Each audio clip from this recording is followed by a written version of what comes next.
السلام علیکم ورحمت الله. قدرمن لیدونکو، د روژې مبارکه میاشت ده. تاسو به دغه ښایسته وطن راسره ګورئ او ښایسته خوست به راسره ګورئ.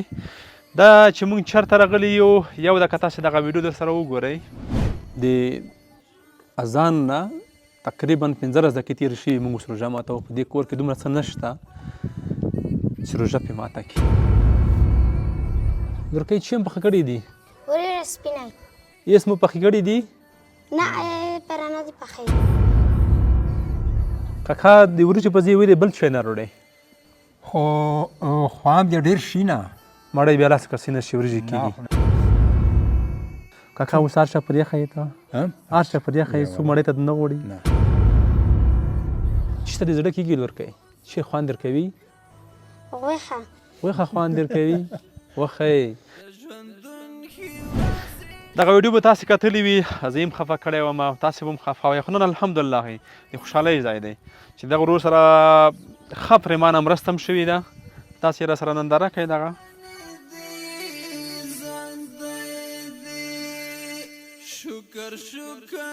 دوی په دې مبارکه روژه کې فقط په وریجو باندې ګزاره کوله، خو بیا هم یو وخت چې موږ ورته راغلو او وریجې هم ناوخته راوړې وې کور ته، خالي په اوبو باندې موږ سره روژه ماته کړله. الحمدلله نن دغه ستاسو برکت دی چې هغه کور رنګین شو. د دوی خوشحالي په دوه شوله، دوی اختر ته یو نوې هیلې پیدا شولې.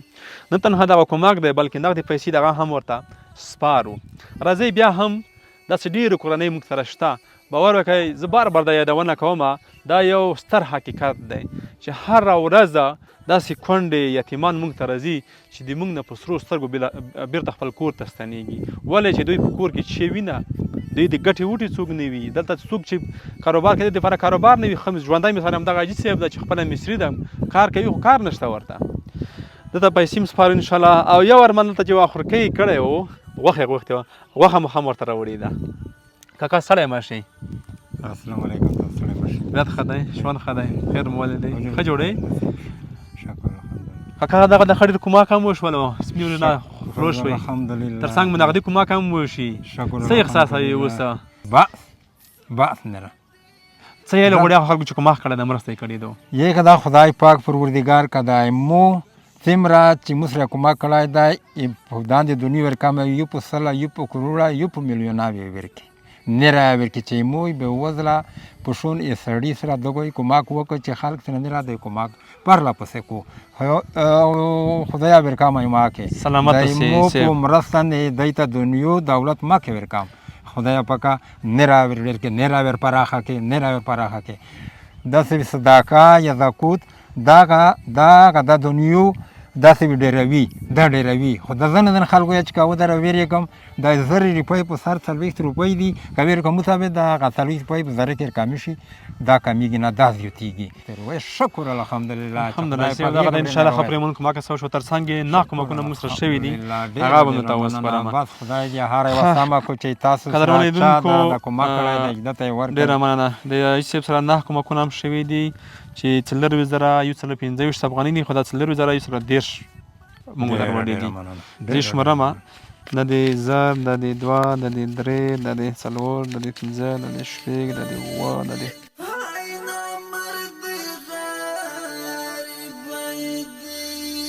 شکر مسلمان 23، د دې شولې 100، د دې 125. ډېره مننه. یاره دا کومک چا کړی وي خدای دې یې نه قبول کړو. د انجینر صاحب د مو خور عجیز بنده چې داسې اواز یې د خلک ته ورکړو، ورنشر یې کړو. خدای پاک انجینر صاحب د په ټوله دنیا خو ته حق دی په موږ، دا د مسؤلیت دی.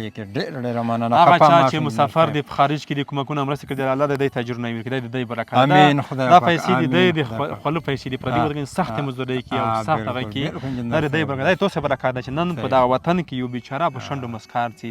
نن دې توسه برکت ده چې په پرتی وطن کې شپې ورځې تیروي او داسې خور غریب ته توسه خپل کومک رسیږي. الله دې توسه تاجر نه دی. بشک. امین امین امین. قدم لیدونکو، یو بله خبره چې د ټولو تاسو په زړه کې وي، ما په زړه کې به مو وي، دغه خورکۍ وه. خورکۍ ته موږ نه چې غوښتي وو؟ غوښه هر څه چې غوښه ډېر کمه